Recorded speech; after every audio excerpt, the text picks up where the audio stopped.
লক্ষ টাকার বিনিময়ে কিছু চিকিৎসককে বাড়ির কাছে পোস্টিং দেওয়া হবে, আর কিছু চিকিৎসক বছরের পর বছর বাড়ি থেকে শত শত কিলোমিটার দূরে পোস্টিং পাবেন। শাসক দল ও সরকারের তাবেদারি করতে না পারলেই কয়েকশো কিলোমিটার দূরে বদলি। 6 জানুয়ারি এমনই জানানো হয়েছে সরকারি চিকিৎসকদের সংগঠন সার্ভিস ডক্টরস ফোরামের তরফে। সরকারি চিকিৎসকদের এই সংগঠনের সাধারণ সম্পাদক ডাক্তার সজল বিশ্বাস এদিন কি বললেন? সরকারি চিকিৎসকদের প্র্যাকটিসিং পলিসি নিয়ে যে নির্দেশিকা আজকে জারি হয়েছে, সেখানে বলা হয়েছে যে 20 কিলোমিটারের বাইরে গিয়ে কেউ প্র্যাকটিস করতে পারবে না এবং এনপিএ বর্জন করতে হবে। এটা আগেও ছিল, বহুবার এই নির্দেশিকা দেওয়া হয়েছে, কিন্তু বাস্তবে কতটা এটা প্রযোজ্য সেই জায়গাটা সরকারকে খতিয়ে দেখতে হবে। এমন কেন বললেন সরকারি চিকিৎসকদের সংগঠন সার্ভিস ডক্টরস ফোরামের সাধারণ সম্পাদক?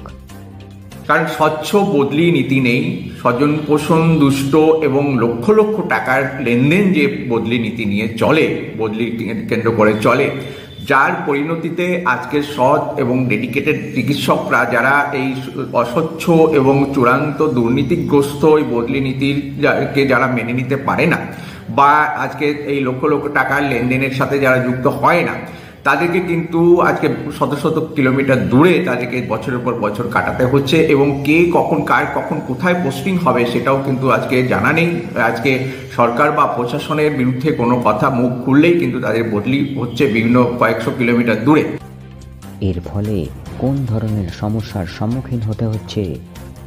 এই যে চূড়ান্ত অস্বচ্ছ এবং চূড়ান্ত অনৈতিক এই যে বদলি নীতি, তার পরিণতিতে একটা বিরাট অংশের চিকিৎসক যাদের দক্ষতা আছে, ডেডিকেশন আছে, সেটা কিন্তু আজকে রোগী পরিষেবার ক্ষেত্রে কিন্তু প্রয়োগ করার সুযোগ পাচ্ছে না এবং এর দ্বারা রোগীরাও কিন্তু আজকে বঞ্চিত হচ্ছে। কিছুজন হয়তো কতিপয় আজকে সরকারের অত্যন্ত যারা হচ্ছে ব্লু আইড যারা রয়েছে তাদের হয়তো কাছাকাছি পোস্টিং হতে পারে, তাদের ক্ষেত্রে হয়তো এটা এই নিয়ম হয়তো প্রযোজ্য হতে পারে।